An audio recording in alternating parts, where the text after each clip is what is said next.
Todos.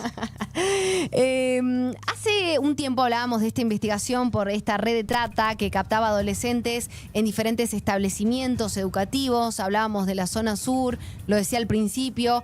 Ya son más de 30 las víctimas identificadas. 30. En ese momento hablábamos, me acuerdo como de números de una sola cifra, ¿viste? Cuando recién se conoció la noticia. Exacto. 6. En un colegio, que había un menor, una persona involucrada de dentro del colegio, estudiante, un remisero, algunos moteles de la zona de la Ruta 26.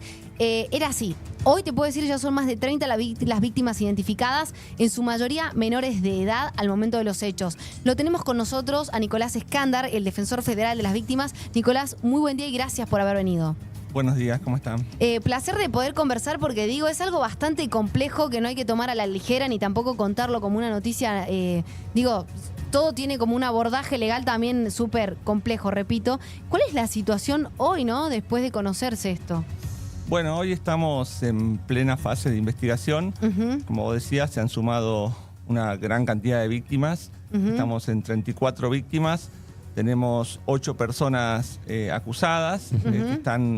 7 están detenidos y uno está en libertad porque es todavía menor de edad. Y bueno, estamos analizando si él también fue víctima y luego pasó a ser victimario. Ese menor de edad sería el compañero que se inició. Exactamente. La ley de trata de personas establece en su artículo 5 que las víctimas de trata de personas que luego, por algunas circunstancias, pasan a ser o captadores o explotadores, no deben ser castigados. Ah, mira. Entonces, estamos analizando si este niño está en esa situación. Si está en esa situación, obviamente, se lo va a tomar más como una víctima que como un victimario. Por eso, hasta el momento, no se lo ha detenido, no se han pedido medidas de coerción contra él. Contra las otras personas están todas detenidas, salvo una que está en prisión domiciliaria. Y ahora, el 15 de diciembre, vamos a tener que discutir nuevamente las prisiones preventivas porque se vencen. Yo creo que se van a prorrogar porque, como dije, estamos en plena etapa de investigación. Se están tomando las cámaras Gesell, que es la forma en la que se toma testimonial a las víctimas de este tipo de delitos. Es una forma bastante compleja porque lo hace una psicóloga, eso queda grabado y eso lo que evita es la revictimización porque la persona damnificada declara una sola vez y están todos presentes, obviamente estamos todos conectados con cámaras apagadas, no se ve a la persona.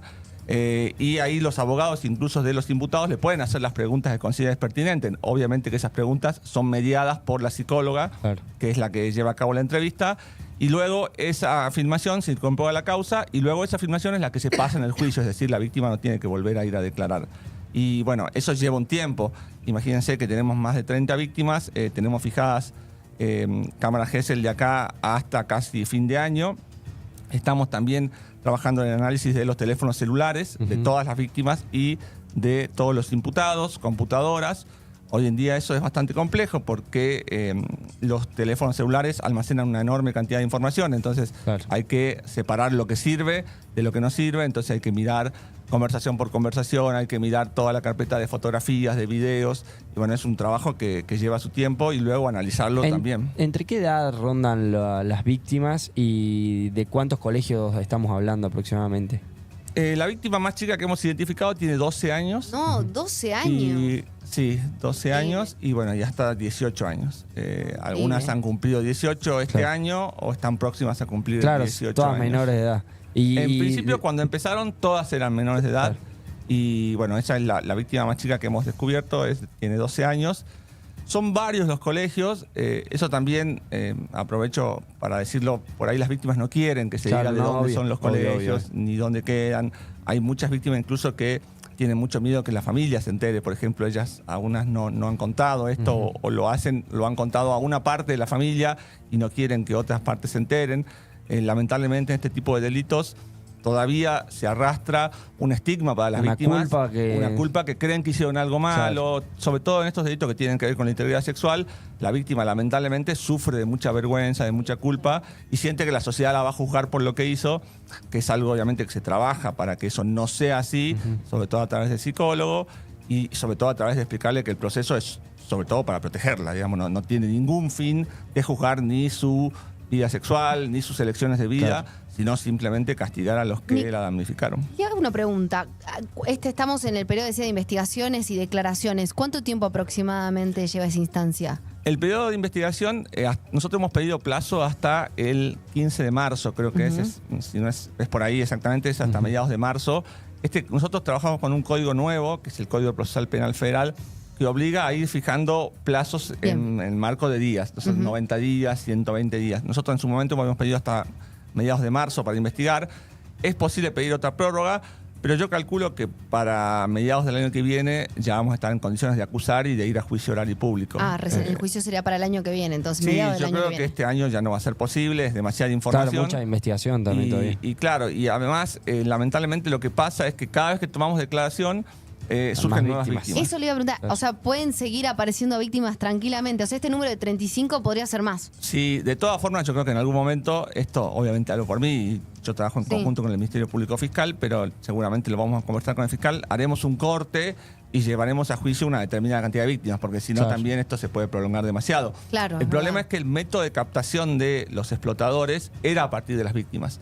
Entonces, cada vez que una niña era explotada sexualmente, ese explotador le decía, che, la próxima vez trae una o dos amigas, o presentame amigas, o si vos me presentás una amiga, yo te voy a pagar el doble, o por cada amiga que presentes te voy a pagar una X cantidad de dinero. Y entonces muchas chicas lo hacían, muchas porque no lo veían como algo malo, lo tenían medio naturalizado, y otras también porque ya estaban en ese juego de explotación del que no podían salir y pensaban que por ahí, llevando una amiga, ellas no iban a ser explotadas próximamente. Me Entonces, hace acordar mucho al serie documental de Jeffrey Epstein, el también, no sé qué era, magnate en Estados Unidos, que hacía exactamente lo mismo. Era contratar a una chica para unos masajes y que esa chica después traiga amigas y a la más vulnerable siempre atacaba, ¿no? Claro, el método de captación es siempre muy parecido, y ahora con el tema de las redes sociales y de las posibilidades de contacto inmediato se ha agravado mucho. En el caso de Epstein, por ejemplo, ellos iban a buscarla a las puertas de la escuela secundaria, igual que acá. Acá pasaba eso, pero luego había una captación a través de un teléfono, de redes sociales, y empezaba siempre a partir de entablar una relación de confianza con la niña, de decirle, che, hoy querés salir a tomar algo, yo te deposito plata.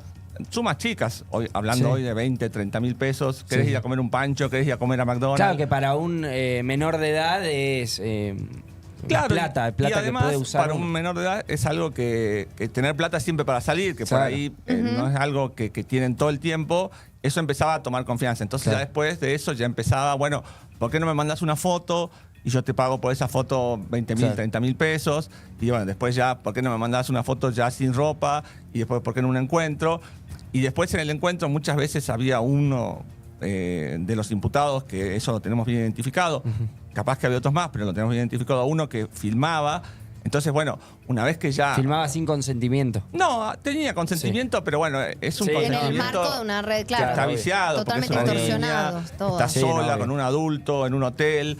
y él le decía, te voy a filmar porque yo tengo un recuerdo, y la niña, ¿qué le va a decir? Claro. Increíble esto. Y ahí ya, obviamente, que ya la niña ya, la mayoría pensaba, bueno, si me salgo, esta gente ya tiene fotos desnudas mías, tiene videos míos, ya empieza ya una extorsión. Y la culpa misma de esa Le van a avisar a mis vergüenza. papás, se va a enterar mi familia, se van a enterar mis amigos. Entonces, ya ahí ni siquiera hace falta que los explotadores extorsionen concretamente. Claro, no hace falta ni decirle, mirá, te voy, ya lo sabe. Ya Entonces, tienen instalada la ya hay una culpa, extorsión tácita que les impide salir, y ahí él le decían, bueno, vos no querés, o mirá, si querés la próxima, trae una amiga, no vengas vos. Claro. Entonces por ahí había chicas que decían que no les gustaba lo que hacían, y ya pensaban, bueno, de última traigo una amiga y ya no lo hago yo de ir nuevo. yo, claro. Exactamente. Ahora, se hablan, yo recién citaba el tema del colegio escuela en zona sur, pero son más. Son más colegios. Son más. ¿Se puede saber cuántos aproximadamente? Ya hay más de 4 o 5 colegios, porque además las víctimas a veces no llevaban exactamente compañeras de colegio, llevaban amigas. Okay. Entonces ya se ha roto ese esquema de... Claro, ya no era captación en colegios. Era un colegio, sino simplemente traer una amiga, y a veces la amiga era compañera, a veces no. Increíble esto. Ahora digo, se está hablando mucho de esta reforma del Código Penal y de ¿qué pena podría caberle a una persona hoy con el código como lo tenemos en un caso como este? No, las penas van a ser altas. Yo creo que hoy en día el Código Penal, en este punto, podría ser reformado para ser más claro. pero no para ser más duro, las penas. Porque hoy en día el Código Penal es lo suficientemente duro en estos casos, porque en estos supuestos hay lo que se llama un concurso de delitos. Esto quiere decir que en los juicios que la gente por ahí conoce diariamente, se juzga un único delito, ¿no? Un homicidio, un robo, un hurto, un abuso sexual. Bueno, acá tenemos muchísimos delitos. Es lo que se llama un concurso real de delitos. Él hoy comete un delito, mañana otro, mañana otro. Eso permite que las penas se sumen. O sea, si bien se aplica un mínimo único, que es el mínimo mayor, permite que los máximos se vayan sumando. Entonces nos da una escala realmente muy fuerte. Además, el fiscal en este caso ha imputado asociación ilícita, que tiene una pena mínima de 10 años, porque es una asociación ilícita agravada, para cometer delitos muy graves, como el de trata de personas. Entonces tenés 10 años por la asociación ilícita y de ahí empezás a sumarle también. En realidad, nuestro Código Penal, las penas se establecen a través de escalas. Vos tenés un mínimo y un máximo. Entonces vos podés poner una pena o más cerca del mínimo o más cerca del máximo de acuerdo a la gravedad del delito concreto, ¿no? Porque hay, por ejemplo, en el homicidio, hay homicidios muy graves, ¿no? No sé, matar a traición o lo que fuere, y homicidios que no son tan graves. Esto a veces es contraintuitivo, porque uno dice todo homicidio es muy grave, pero hay homicidios que no son muy graves. Por ejemplo, el homicidio piadoso, por ejemplo, ¿no? Uno mata a un familiar que está sufriendo muchísimo. Entonces, ese homicidio va a estar más cerca del mínimo, el más grave va a estar más cerca del máximo. Tengo una consulta. En este caso vamos a estar más cerca del máximo. Pero más o menos, ¿qué sería, por ejemplo, para tener un número de años? ¿Cuál es dentro de esos mínimos, de esos estándares? Entre 15 y 20 años. Creo que penas que son penas considerables. O sea, imagínate que el homicidio simple hoy en día tiene una pena máxima de 25 años. Y acá podríamos poner una pena de hasta 20 años. Entonces, yo creo que es una pena que es importante y que manifiesta una desaprobación social muy intensa. Acá justo este es otro caso que me había llamado la atención para consultarle, no es de acá de Salta precisamente, pero también me llamó la atención por el tema de la cantidad de hechos que cometió esta persona y de los años que se le dio, que fue muy criticado. De un pastor que fue acusado de 166 casos de abuso sexual y que recibió 15 años de prisión. Acá, bueno, muchos se quejaron de no puede ser 166 años y solo 166 hechos y solo 15 años. Sí, yo la verdad que no sé, habría que pensar cómo fundó la pena el fiscal y la verdad que no te podía decir, si es verdad que parece una pena, habría que ver cómo son los abusos sexuales, porque el abuso sexual también tiene muchas categorías y grados. Hay abusos sexuales simples, hay abusos sexuales agravados, hay abusos sexuales con penetración. Todos tienen escalas diferentes, entonces el abuso sexual simple, que son los tocamientos, no tiene una pena tan grave en nuestra legislación. O sí, pero bueno, creo que son 6 meses a 4 años. El abuso sexual con acceso carnal, que es la penetración por cualquier vía, sí tiene una pena mucho más intensa.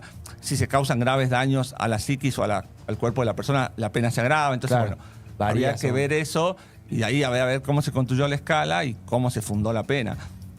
Yo no creo que hoy, esto ya por ahí es una opinión mía, ¿no? Que nuestro derecho penal hoy sea benévolo. Sí creo que tenemos problemas a veces para llevar a cabo investigaciones y para condenar efectivamente, y sí tenemos problemas con que los procesos duran demasiado. Pero yo creo que el Código Penal, que creo que hay que reformarlo, no conozco en profundidad el proyecto más allá de lo que he visto noticias, por las redes sociales, noticias. Sí creo que hay que reformar el Código Penal.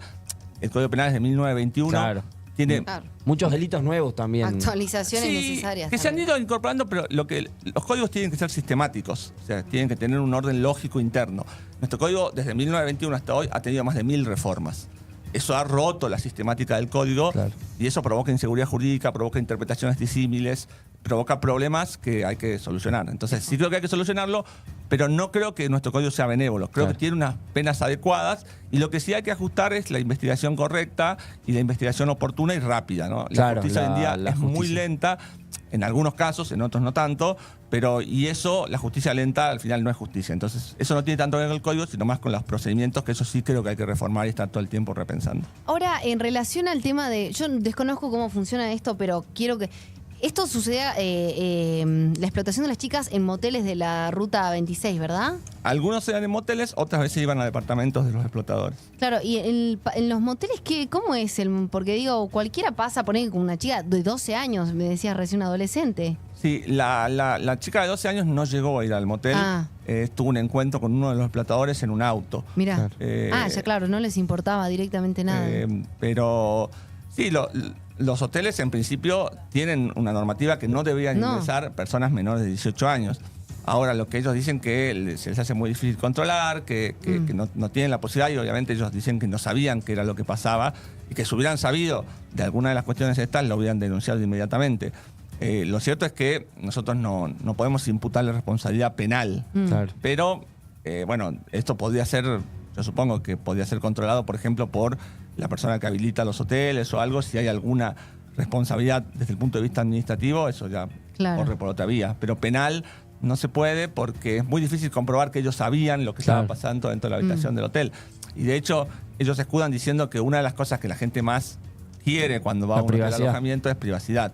Entonces ellos pueden controlar, pero hasta cierto punto. Qué delgada línea, ¿no? Claro.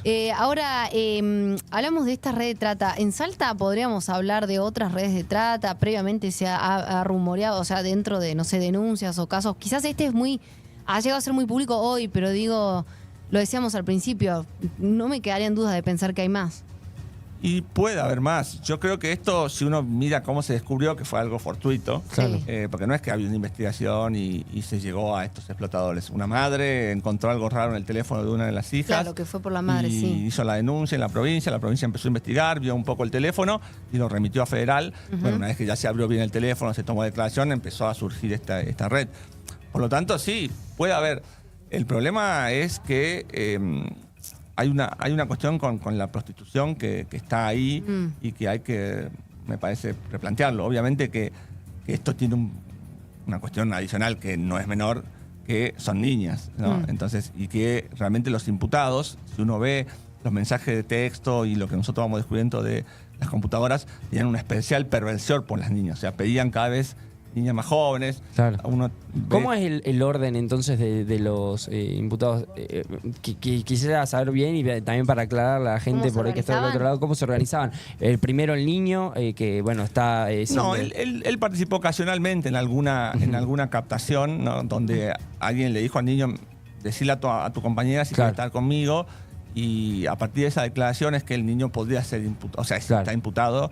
Pero bueno, no, en realidad el método de captación era a través de un remisero, que era el que manejaba yo creo que también era un proxeneta, se dedicaba a la prostitución justamente, porque también algunas chicas han declarado que también regenteaba personas mayores de edad. Pero bueno, tenía también esto de buscar niñas muy chicas y las ofrecía diciendo que eran niñas muy chicas. ¿Y él cómo llegaba a esas niñas? Y primero a través del remis, alguna vez se las llevaba y las traía. Claro, madres que esas típicas madres que confían en un remisero de confianza. Y ahí entablaba una relación de confianza, entonces le decía a la niña, bueno, la próxima vez ya directamente mandame un mensaje, si necesitas, cuando vos necesites que yo te busque, donde sea, cómo sea, a la hora que sea, vos decidime, yo te voy a buscar, no tengo problema. Y después empezaba esto de, bueno, hoy comiste, no, tengo hambre, bueno, te transfiero 10.000 pesos para un pancho. Claro. Hoy, ¿qué estás haciendo? No, tengo ganas de ir al cine, por ejemplo. Bueno, te transfiero para las entradas.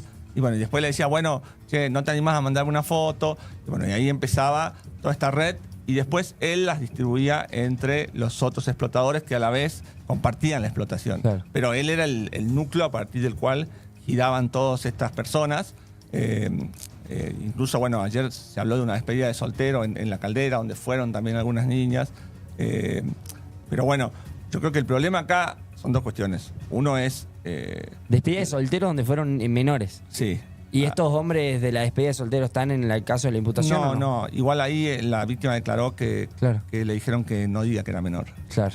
No, terrible. Claro, pero bueno, no haberlo sabido. Como te digo, hay dos cuestiones. El tema adolescentes, que hoy en día... Muy grave, es complejo y...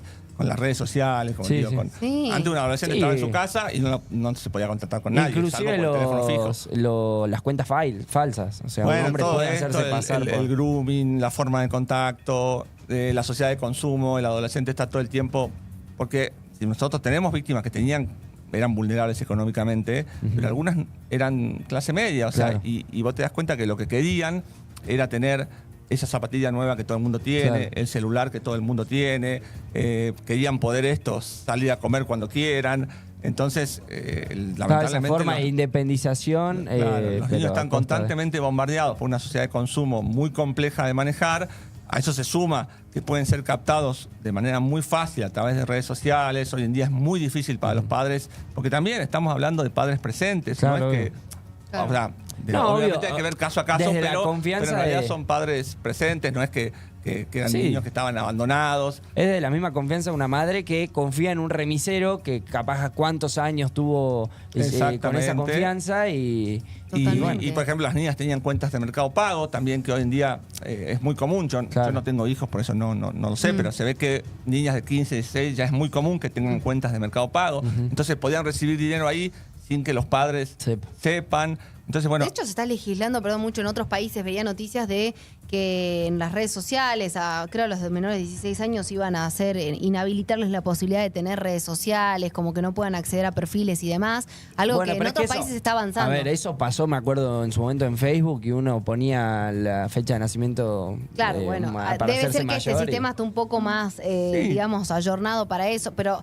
Claramente que es un abordaje como multidisciplinar el que hay que dar en estos casos Yo creo que es lo peor a veces, pero bueno, es complejo. Bueno, de hecho TikTok, yo veía China no permite que sus adolescentes usen TikTok, a pesar de que es la red social que exporta a todo el mundo de uso adolescente. China, que es el creador, no permite.